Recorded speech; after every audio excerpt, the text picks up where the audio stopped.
Hello mga Koops, it's me again, Lakotserong Motorista. So yun na nga, nandito tayo sa may Binondo, Manila. Ngayon, time is alas 6. Ay, 5:30 pala, 5:30. Bibiyahe tayo ngayon papuntang Baguio. So tingnan natin kung anong oras tayo makakarating. So try din natin kung magkano yung gasolina ang magagastos natin, kasi mahal ng gasolina ngayon, nasa 81 yata. Kaya makikita natin ngayon kung magkano yung magagastos natin. Sana dito. Yun na mga Koops, nandito na tayo sa may SM Monumento. Ayan o, grabe, sobrang traffic. Friday kasi ngayon sa kasahod, kaya ganito, sobrang traffic. So anong oras kaya tayo makakarating ng Baguio nito pag ganito yung ka-traffic yung dadaanan natin. Sana dito lang yung traffic na yan. Yun na mga Koops, nandito tayo sa may San Fernando, Pampanga. Ano? Nakakapagod. Grabe yung traffic sa Bulacan kanina.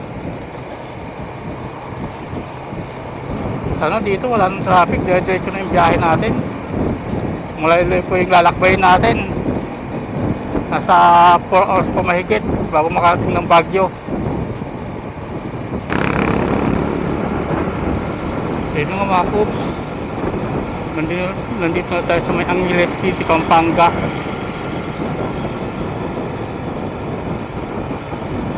Ayun o, Robinsons Angeles.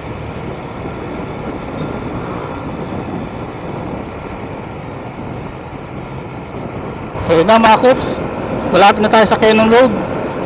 Nandito na tayo sa may Pangasinan. So sabi ng pinag-gasolinan ko, mga isang oras na lang doon, nasa Baguio na tayo. So yung unang gasolina ko kanina is 180.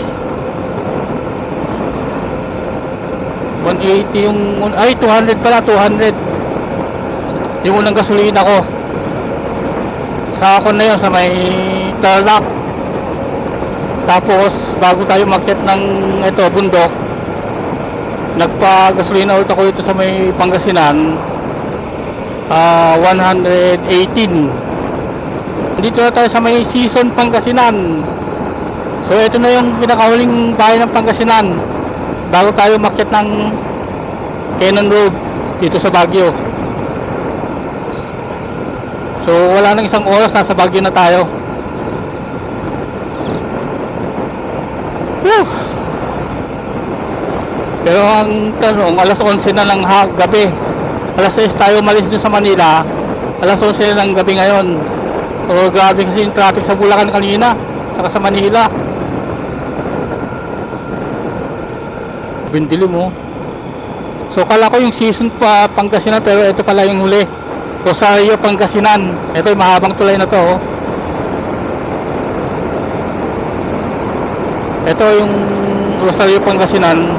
Dito na tayo aakyat ng Cannon Road. Ang dilim, grabe. Buti lang yung ilaw ko medyo okay pa naman. Dito yung Cannon Road, ito ba? O ito? Ito nga, tanongan natin. Nalito na ako dito eh. Boss, saan yung Cannon Road? Ito ba yan? Cannon Road? O yung sa kabila? Cannon Road. Ito, Cannon Road. Kami nga nagtatanong din eh. Doon, sa kabila. Marcos Highway, Ito yung Cannon. Nagtatanong din. Oo. Kasi naliligaw din yata kami. Pero na-verify namin din sa mayari sa bahay. Ito daw to. Ito daw. Oo. Ito daw, Marcos Highway. Dito pala. Thank you. Bro, sorry. Kasi nagtanong din kami. So ito na yung kwan. Yung purong akyatan na sa Cannon Road. Okay.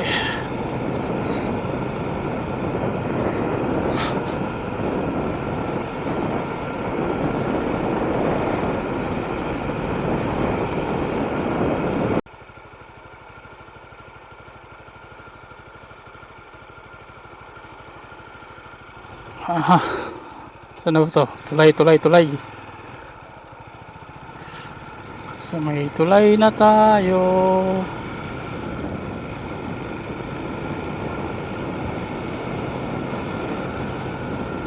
Wait lang. Saan ba dito? Siguro. Ito yan, pakyat. Dito yan.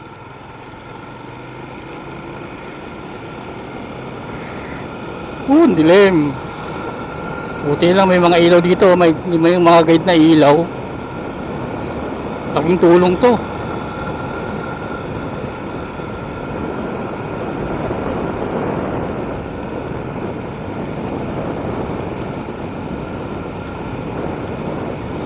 Kahit na madilim, kung may ilaw na ganito, okay lang.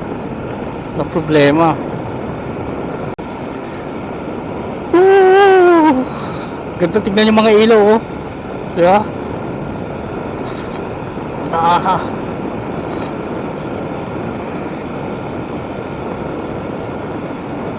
Oh, dito wala na namang ilaw. Andun, naputol doon sa bandaro, no? Yun, nandun na naman sila sa dulo. Kasi maliwanag naman kasi dito, eh.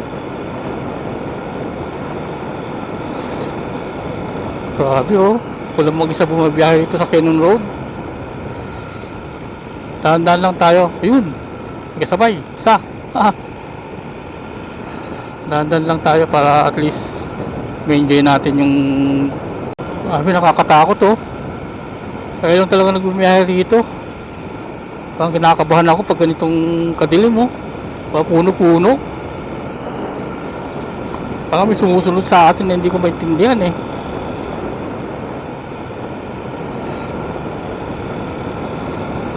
Oh. Parang lang tayong kasunod sa likod. Tapos wala rin tayong salubong. So ito na yung ano, lion.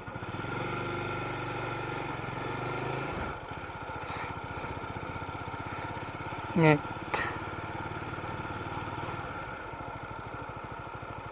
No stop anytime.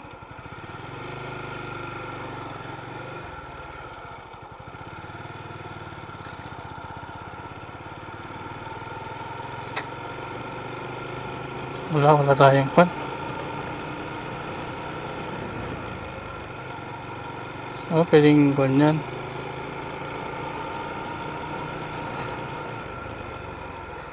Wala. So mga coops, nandito na tayo sa Baguio.